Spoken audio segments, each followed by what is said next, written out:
Nagaa akkam jirtan hordoftoota Nagaa TV baga deebitanii gara chaanaalii keenya nagaadhaan dhuftanii har'alee barumsa afaan Ingiliffaa afaan Oromootiin isiniif qabadhee dhufee jira. Warroonni haarawaa taatan subscribe gochuun hin irraanfatamuu mitiire. Kanaafiyyuu subscribe godhaa warroonni haaraa taatan jechuudha. Like godhaa yaada keessanis nu barreessaa. Viidiyoo hedduu 400 ol hojjetamanii jiran dubbisa yoo barbaaddan akkasumas ammoo giraamarii yoo barbaaddan barattoota yoo taatan haasawwan isin barbaachisu keessattiyyuu warroonni mana biyya alaa jiraattanis haasawwan isin barbaachisu haasawwan Ingiliffaa hedduu argachuu dandeessan jechuudha. Sirriitti wanta irraa barattan hojjennee jira. Kanaaf isinillee nu gargaara seenatoo viidiyoo keenya share gochuudhaan jechuudha. Amma maalidhaa kan ilaallu it is not that kan jedhamu tokko amma fakkeenyaaf akkana godhuudhaaf osoo hin taane yookaan akkana jechuudhaaf osoo hin taane jechuu barbaadna. Fakkeenyaaf amma si arrabsuudhaaf osoo hin taane akkanumaan yaada koon dubbachaa jira. Si cufuudhaaf osoo hin taane akkanumatti biizii ta'ee jira. Akkanatti wantoota akkana jedhaman jechuudha. Amma fakkeenyaaf maybe yoo sirriitti ilaalle ifa isinii ta'uu danda'a jechuudha. Ifa isinii ta'uu danda'a. Fakkeenyaaf si jibbii osoo hin taane sirrii waan hin ta'iniif. Si jibbee osoo hin taane yaadni kee sirrii waan hin ta'iniif. Maalidhaa amma asirratti akka ilaaltan kanan barbaade akkana ta'ee osoo hin taane akkana waan ta'eef. Akkana ta'ee osoo hin taane akkana ta'ee afaan Ingiliffaa keenya sirriitti guddisa waan ta'eef wanti akkanaa jechuudha. Fakkeenyaaf tokkoffaa it is not that I don't like coffee. I just prefer tea. It is not that laal amma kan laaltan kanan barbaade maalidha? It is not that kan jettu tanaa jechuudha.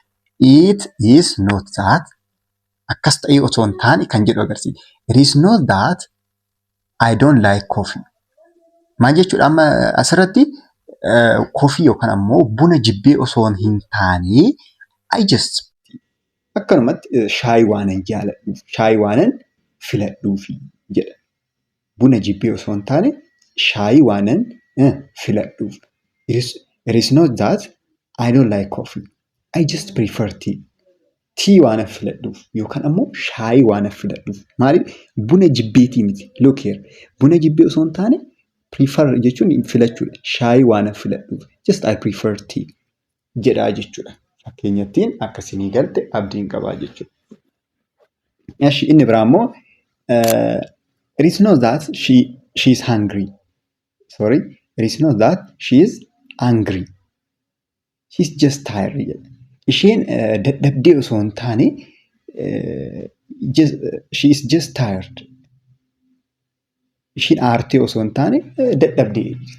Maybe namni tokko waa akkanumatti yoo kan isin godhe ta'e dadhabee yookaan ammoo waan isinitti aaree isin dhiisee osoo deemee too rafee amma jechuudha. Namni tokko osoo waliin haasaa jiru isin dhiisee osoo deemee rafee namni cinaa jiru immoo isheen aarteetii miti. Aartee osoo hin taane akkanumatti dadhabdeeti.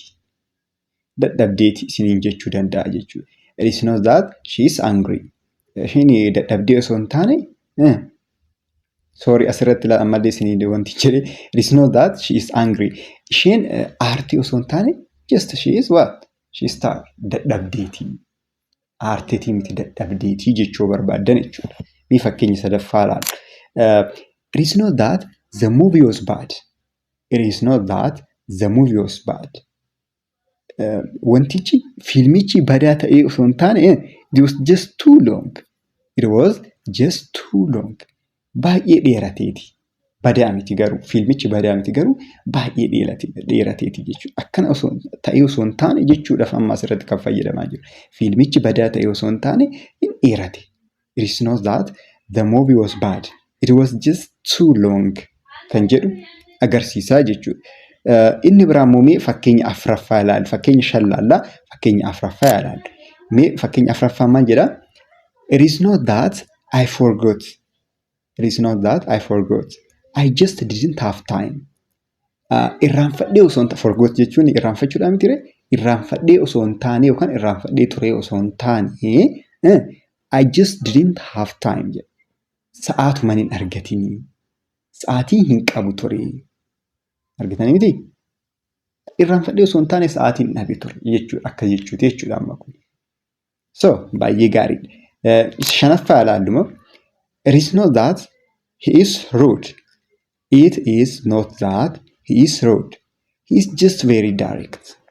Inni nama badaa. Rude jechuun nama badaadhaanti yookaan akka maal jedhama. Badaa wanta badaa nama hojjetu jechuudha yoo haasa'us maal yoo jedhus ta'uu danda'a. It is not that he is rude. Inni badaa ta'ee osoo hin taane is just very direct. Akkanumatti nama fuuluma duratti dubbatu namoonni tokko afaan isaanii hin jiraa miti. Direct kan dubbatan. Direct kan dhoksaa maal hin qabne kan of keessatti hin qabanne direct kan dubbatan jechuudha. Kanaafiyyuu amma maal jedhee inni nama badaa ta'ee osoo hin taane nama direct ta'e yookaan ammoo nama fuulatti dubbatu waan ta'eefi kan jedhu agarsiisaa jira jechuudha amma asirratti. Baay'ee gaariidha akka irraa fayyadamtan abdiin qaba. Kanaafiyyuu it is not that jettaniitoo wanta barbaadan ibsuu dandeessanii jechuudha. Amma fakkeenyaaf isin maal jettanii nyaatichi badaa ta'ee osoo hin taane nan quufe jedhaa barreessamee koomentii irratti jechuudha. Nyaatichi badaa ta'ee osoo hin taane maal jettan anatu quufe. Nyaatichi badaa ta'ee osoo hin taane anatu quufe tokko jedhaa. Lammaffaa immoo maal jettanii akka keerlasii ta'ee osoo hin taane biizii waan hin ta'eefan. Keerlasii ta'ee osoo hin taane biizii waan hin ta'eef. It is not that jettaniitoo itti fuftanii jechuudha. It is not that jettaniitoo itti guutaa itti fuftanii jechuudha. Kana akka irraa fayyadamtan abdiin qabaa. Viidiyoo kana keessaa viidiyoowwan hedduutu chaanaalii kana keessa hojjetamanii jiranii seenaa ilaalaa golaa gargaaru hiriyoota keessaniifis sheernaaf gootanii jechuudha. Akkanatti wal gargaara viidiyoolee laayik godhaa. Ani telegiraamaanis viidiyoowwan inni gadhiisamanii yeroo tokko jechuudha. Barreeffama garaagaraa kan barreeffamaan dubbisuu barbaadan achirratti kitaaballee isiniif gadhiisna. Join godhaa jechuudha. Bilbilaan na dubbisaa ta'u asirratti telegiraamaan ani immoo aadan isin godha guruupitti jechuudha.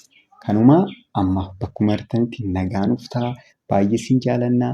Kophaa kiyyan barachuu barbaada yoo jettan immoo kophaa keessan isin barsiisnaa jechuudha. Yeroo dheeraadhaaf akkanatti suuta jettanii barachuu yoo barbaadu baattan isin barsiisnaa jechuudha. Direct yeroo gabaabaa keessatti afaan keessan akka jijjiiramuuf dubbisallee yoo beekuu baattan ABCD irraa kaanitoo isin barsiisnaa jechuudha. Isarraa kaataniitoo barachuu dandeessan.